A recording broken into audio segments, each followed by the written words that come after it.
እና ሰሜን ሸዋ ሀገረ ቅዱሳን ብትባል ያንስባታል እንጂ አይበዛባትም። ክቡራን ተመልካቾቻችን ባለፈው ሐምሌ 19 አንድ ቦታ ላይ የጸበል ምርቃን ስናካሄድ አንድ እድል ተሰጥቶኝ ነበር። የ5 ደቂቃ እድል ተሰጥቶኝ አንድ ያስተላለፍኩት ነገር ነበረ እና በዚያ ደቂቃ የተወሰነ ቃላት ስለ ሰሜን ሸዋ ተናግሬ ነበር። እንግዲህ ሰሜን ሸዋ ሀገረ ቅዱሳን ብያለሁ። በሃኪኦ አባይ ሀገር ምድረሸዋ ሀገረ ቅዱሳን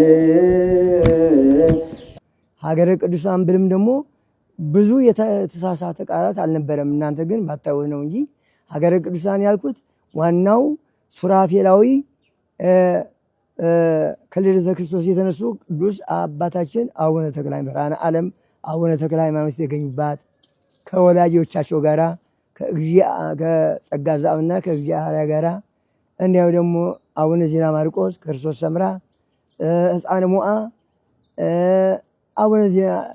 አቡነ ሀብተ ማርያም እነኚህ ስንክሳሩ የሚያውቃቸው ስንክሳሩ የማያውቃቸው ብዙ አሉ።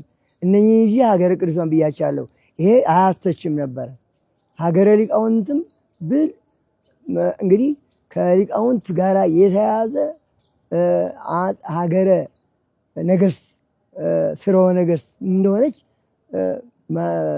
ታሪከ ነገስት ያወሳል እና ማለት አፄ ዳዊት፣ አፄ ናኦድ፣ አፄ ዘርዓ ያዕቆብ ከብዙ በጭሩ እነኚህ የተገኙባት የበቀሉባት አገር ናት እና ከቅድስና ጋር ከሊቅነት ጋር አፄ ዘርዓ ያዕቆብ ንጉስ ብቻ አይደሉም፣ እንደ ዘመኑ ንጉስ ብቻ አይደሉም። ቅድስና ያላቸው ምሁር የደረሱ ድርሰት ዛሬ ቤተክርስቲያን የቤተክርስቲያን መገልገያ ሆኖ ወካዕበነ አስተበቁ ንግሥተ ኩልነ ወካዕበነ አስተበቁ ቅዱስ መስቀል ሰላም ለኪ የእመቤታችን ውዳሴ ማርያም መነሻ መንደርደሪያው ዋናው ሰላም ለኪ የደረሰው አፄ ዘርዓ ያዕቆብ። አፄ ናኦድም ደግሞ ቡልጋ እኔ አሁን ባጭር ጊዜ ለምንትን ቢያዳግተኝም አፄ ናኦድ መልክአ ማርያም የደረሰው ሊቅ ነው። የማን ሰው ነው? የቡልጋ ሰው ነው። የሰሜን ሸዋ ነው። እና ሰሜን ሸዋ ሀገረ ቅዱሳን ብትባል ያንስባታል እንጂ አይበዛባትም። እኔ አሁን አገር መገንጠለ ወይም ማኳስ ሳይሆን ደቂቃው ነው። አዎ ጎንደርም ትልቅ ሀገር ነው። በጣም የሊቃውንት መናኸሪያ ነው አምናለሁ።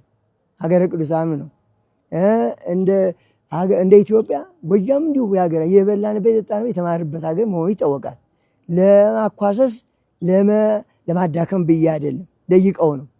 ትግራይም እንደዚሁ ብዙ ቅዱሳን ከብዙ ቅዱሳን ቅዱስ ያሬድ፣ አቡነ ሳሙኤል ዘዋልድባ፣ አብየ ጊዜ መድኃኒነ ጊዜ፣ አቡነ ቶማስ እነኚህ ስንክሳሩ የሚያውቃቸው የማያውቃቸው እንዲሆኑ ጻድቃን ዘዴጎ፣ ጻድቃን ዘመጠራ እየተባለ ብዙ ገዳማት ያላቸው ቅዱሳን አሉባት ሀገራችን።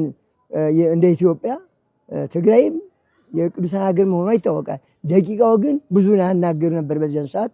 ያን ብዬ ነው ሀሳባችሁን ብታነሱልኝ ሀገር ለመከፋፈል ሀገር ለማዳከም አንድን ጎጥ ብቻ ለማሳደግ ሳይሆን እንዲው ያን የነበረበትን ዕለት ሰው መቼም አንድ ክብረ ሲያከብር የተክለ ሃይማኖትን በዓል ካከበረ ያው መልካቸውም ሰላም ለዝክር ተክለ ሃይማኖት ተክለ ሃይማኖት ይላል። አንዱ ደግሞ እንደው ሚካኤል ከሆነ ሚካኤል ይላል። ያንኑ ያከብራል። እንደዚህ አይነቱ ካልሆነ በቀር አገር ለመከፋፈል እንዳልነበረ አባቶቻችን አርቃችሁ እያያችሁ መሆን አለበት። የኔ እድሜ እንደዚህ የሚያስወቅስ አልነበረም።